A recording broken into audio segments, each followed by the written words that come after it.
आज consumer news channel पर आपसे रूबरू है हिंदुस्तान का एक नायाब सितारा और अलीगढ़ मुस्लिम यूनिवर्सिटी का अनमोल मोती, जिसने अपनी गजल गायकी, शायरी और अदाकारी से न केवल भारत में बल्कि अंतर्राष्ट्रीय स्तर पर अपने हुनर के जलवे बिखेरे हैं।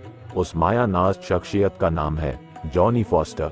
आज हम जानेंगे जॉनी फॉस्टर की जिंदगी से जुड़े कुछ अहम पहलुओं के बारे में। वीडियो को अंत तक देखिए।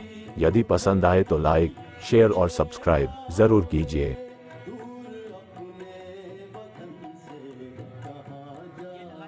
कभी झूठा, कभी सच्चा, कभी बदकार निकले हैं। कभी झूठा, कभी सच्चा, कभी बदकार निकले हैं। यहाँ हर शख्स का उलझा हुआ किरदार निकले हैं। खुली आंखों से देखा है खुदारा एक अजब मंजर, मेरे दुश्मन की बस्ती से पुराना यार निकले हैं। बामोदर की कैद से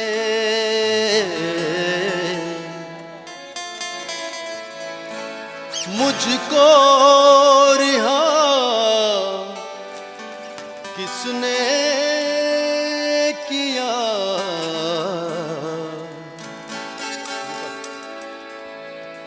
बामोदर की कैद से, बामोदर की कैद से, बामोदर की कैद से मुझको रिहा किसने किया। दश्त की वुसअत के हक में, दश्त की वुसअत के हक में फैसला किसने किया। बामोदर की कैद से। सियासी नफरतें इस मुल्क को वीरान कर देंगी। क्या कहना, तुझे कर देंगी जहरीला, मुझे हैवान कर देंगी। वाह। और सितम सहना सितमगर का सितम से कम नहीं होता।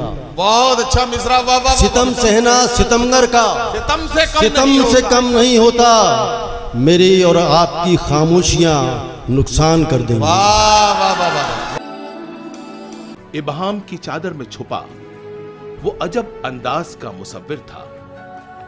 ऐसे नक्श बनाता था जिन्हें लफ्जों से नहीं बनाया जा सकता था, लेकिन वो बनाता था। मैं Mehraj Hasan Khan consumer news channel से। आज हमारे साथ हैं बहुत ही फेमस गज़ल गायक मिस्टर जॉनी फॉस्टर, जो कि बहुत ही इंटरनेशनल बहुत बड़े बड़े प्लेटफॉर्म्स पे उन्होंने परफॉर्मेंस दी है। और आज उनकी ज़िंदगी के बारे में उनसे बातचीत करते हैं। तो मैं वेलकम करता हूं मिस्टर जॉनी फॉस्टर का। चलिए उनसे बात करते हैं। जॉनी फॉस्टर साहब, पहला क्वेश्चन मेरा आपसे ये है कि आप म्यूज़िक से कैसे जुड़े और आपकी लाइफ में म्यूज़िक कैसे आया? बहुत बहुत शुक्रिया। सभी को मेरा सलाम, खुलूस भरा आदाब।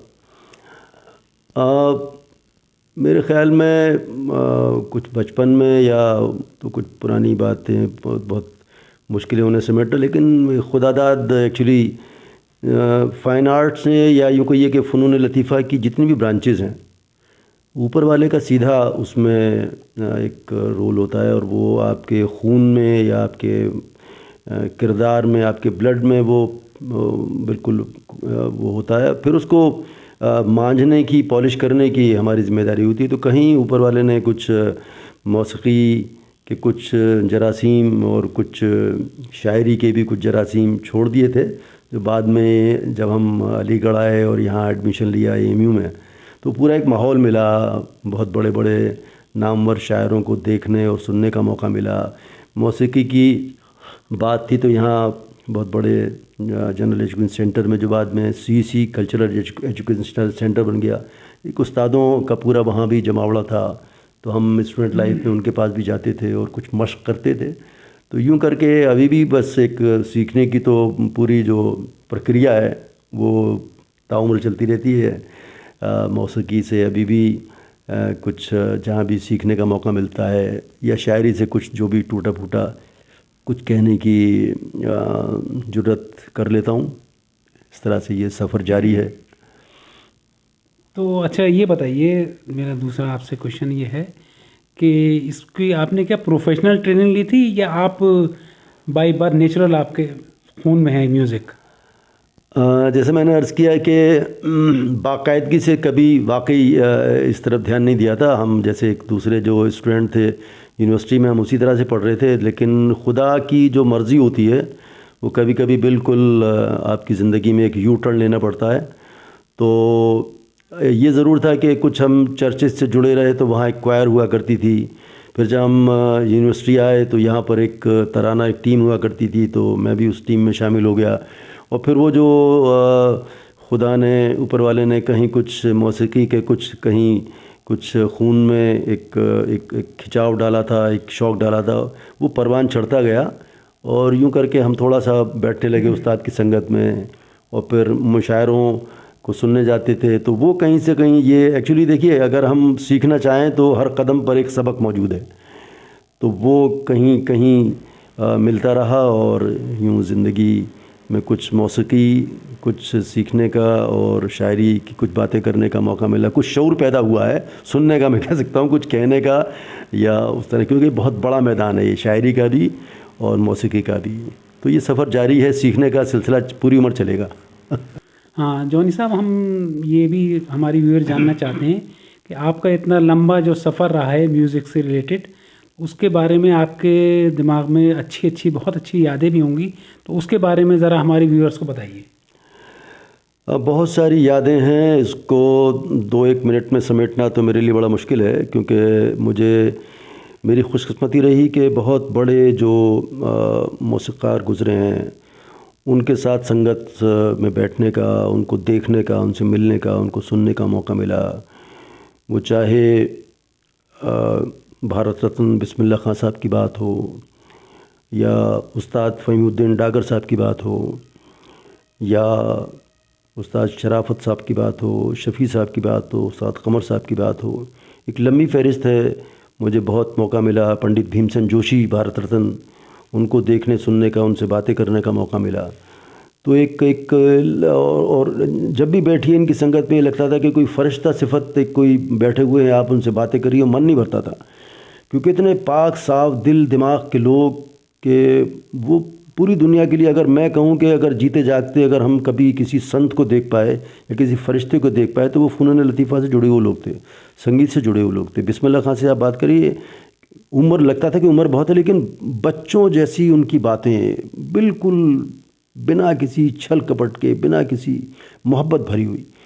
तो बहुत सारी यादें इनके साथ जुड़ी हुई हैं। और खुदा ने मौका दिया कि इसके अलावा शायरी के जो बड़े उस्ताद बर्रे सग़ीर के, अहमद फराज साहब से लेके निदा फाजली साहब, शहरियार साहब, गोपाल दास नीरज जी, इन सबके साथ बैठने का, इनको सुनने का मौका मिला। प्रोफेसर वसीम बरेलवी साहब, राहत इंदौरी साहब, तो ये ऊपर वाले ने बड़ा मुझे मौका दिया कि इनके साथ वक्त बिताने का, इनके साथ सफ़र करने का मौका मिला। मेरी कोई जुर्रत, मेरी औकात नहीं है, लेकिन खुदा ने मौका दिया इनके साथ मुशायरों में शिरकत करने का, जो भी मेरी टूटी फूटी शायरी है। तो इस उम्र के पड़ाव तक आने तक ऊपर वाले ने बहुत इज़्ज़त से नवाजा, बड़ी बरकतों से नवाजा। मैं अपने आप को इस लायक समझता नहीं हूँ, लेकिन फिर भी ऊपर वाला जिसे नवाज दे वो पत्थर को भी हीरा बना सकता है। तो ऊपर वाले का बहुत शुक्र है। और मेरे जो खैर ख्वाह हैं, जिसमें अली बिरादरी है, जिसमें अलीगढ़ है, तमाम जो दूसरे लोग हैं, सब ने बहुत सराहा, बहुत मोहब्बत दी, और ये सफ़र और ये मोहब्बतों का सिलसिला जारी है। हाँ जॉनी साहब, मेरा अगला प्रश्न आपसे ये है कि अली बिरादरी ने जो काम किया है BHU में जाके, जो वहाँ के फाउंडर हैं मदन मोहन मालवीय, तो उस पर क्या काम किया, उस पर ज़रा आप रोशनी डालिए। जी, ये सबके एक दिल से जुड़ा हुआ काम था। मेरे एक दोस्त हैं, वो फ़िल्म मेकिंग में हैं, मुस्तजाब मलिक, और हम लोग यहाँ यूनिवर्सिटी में साथी थे। तो एक बार जिक्र हुआ कि साहब एक प्रोजेक्ट किया जाए, और जिसमें मलिक साहब ने कहा कि हम पंडित मदन मोहन मालवीय जो कि BHU के फाउंडर हैं, उसके ऊपर हम एक डॉक्यूमेंट्री फिल्म बनाएं। और उसमें सारे इत्तेफाक, ऐसा इतना हसीन इत्तेफाक था कि सारे उसमें जो लोग थे वो सब अलीग कम्युनिटी के थे, वो सब ओल्ड बॉयज़ थे AMU के। तो हम लोग वहाँ BHU में रहे और बहुत इज़्ज़त, बड़ा प्यार मिला BHU के लोगों से, स्टूडेंट से, BHU के स्टाफ से, वहाँ के वाइस चांसलर से। और हम लोग करीब 7-8 दिन वहाँ रहे, BHU में शूट किया। और मैं अपने आप को सौभाग्यशाली समझता हूँ कि मुझे कहीं मेरी शक्ल कुछ पंडित मदन मोहन मालवीय से मिलती थी। तो ये हुआ कि मलिक साहब ने भी कहा, कहने भाई ये रोल, मैंने कहा भी मैं एक्टिंग का आदमी तो हूँ नहीं, कि नहीं वो तो आपको चलना है, टहलना है, और BHU में और गंगा घाट पे। तो हम लोगों ने करीब 7-8 दिन, 6-7 दिन वहाँ बनारस में बिताए, और बहुत सुकून ये मिला कि हम ओल्ड बॉयज़ जो AMU से जिनका सीधा रिश्ता था, वो BHU में जाके और वहाँ के फाउंडर के ऊपर हम एक, तो हमने कहा कि भाई ये जो आपस में जो रिश्ता है BHU और AMU का, इसको और भी कुछ करीब लाया जाए। और तो वो बहुत अच्छी मलिक साहब ने उसको डायरेक्ट किया है, और एक शायद मेरे ख्याल में एक 30 मिनट की है डॉक्यू ड्रामा फिल्म है, और गंगा घाट पर इसके शूटिंग है, और BHU के अंदर जो मालवीय भवन है वहाँ की शूटिंग है। तो ये मेरी ज़िंदगी का जो आर्ट और कल्चर का जो कंट्रीब्यूशन है, उसमें मैं इसको सारी फहरिस्त रखता हूँ कि मुझे वो मौका मिल पाया कि मैं पंडित जी का रोल उसमें निभा पाया। और ठीक ठाक उनसे बहुत जो मेकअप वगैरह हुआ, तो बहुत मेरी शक्ल जो है वो पंडित जी से मिलने लगी, तो बहुत अच्छा लगा। फिर मैंने उनके बारे में पढ़ा, कितना उनका बड़ा विज़न था। देखिए सर सैयद और पंडित मदन मोहन मालवीय को तकरीबन एक जैसी सोच, बड़ी सोच, सेकुलर सोच, तालीम के दरवाजे सबके लिए खुले हुए हैं, है ना। तो इस पर हम काम कर पाए, ये हम सभी के लिए एक सौभाग्य की बात है। और BHU के लोगों ने बहुत हमें प्यार दिया, बहुत मोहब्बत दी, बहुत अपनापन दिखाया उन लोगों ने। अच्छा, मेरा लास्ट क्वेश्चन आपसे ये है मिस्टर जॉनी फॉस्टर जी, कि जो हमारी न्यू जनरेशन है उसको आप क्या, जो अपना कैरियर बनाना चाहते हैं म्यूज़िक में, उन लोगों को आप क्या टिप्स देना चाहते हैं? देखिए, इसमें जैसे मैंने पहले भी अर्ज़ किया कि फ़नून लतीफ़ा में या बल्कि और भी कोई भी पेशा हो, शॉर्टकट नहीं है इसमें। बहुत सी बार हम देखते हैं, मेरे पास भी बहुत सारे स्टूडेंट आते हैं, उनके पेरेंट्स आते हैं कि साहब वो 2 महीने बाद वो कोई फ़लाना कोई कंपटीशन हो रहा है, वो क्रैश कोर्स करना चाहते हैं। वो 2 महीने का, तो ऐसा कुछ नहीं होता है। आपको रेगुलर बेसिस पर रियाज़, चाहे वो मौसीकी की बात हो या और कुछ किसी भी काम की बात हो, पूरी ईमानदारी के साथ आपका झुकाव उस फील्ड की तरफ होना चाहिए। और बिल्कुल अर्जुन के तीर की तरह कि आँख के सामने सिर्फ मछली की ही आँख हो, तीर हो और आँख हो और निशाना हो। हम अगर इधर उधर 4-6 जगह अपने दांव पेच करेंगे तो वो हो नहीं पाएगा। तो बिल्कुल फोकस्ड रहिए, और किसी भी एक अच्छे उस्ताद को, क्योंकि कोई भी फील्ड हो वो बिना उस्ताद के पूरा नहीं होता है। तो रियाज़ पूरा चाहिए और ईमानदारी चाहिए कि हाँ, एक आप एक पूरे डेडिकेशन के साथ। एक शेर मेरा मैं अक्सर सुनाता हूँ अपने स्टूडेंट्स को भी, कि ये है कि पसीना तर बतर हो जा, खुदी को खाक तू कर दे। पसीना तर बतर हो जा, खुदी को खाक तू कर दे, बड़ी मेहनत मशक्क़त से हुनर आबाद होता है। बड़ी मेहनत मशक्क़त से हुनर आबाद होता है। तो मेहनत करिए, आप खुद ब खुद दुनिया के सामने आ जाएंगे। कोई शॉर्टकट नहीं है इसमें। ठीक, thank you sir Johnny Foster ji, आपने इतना टाइम निकाला और हमसे बातचीत करी।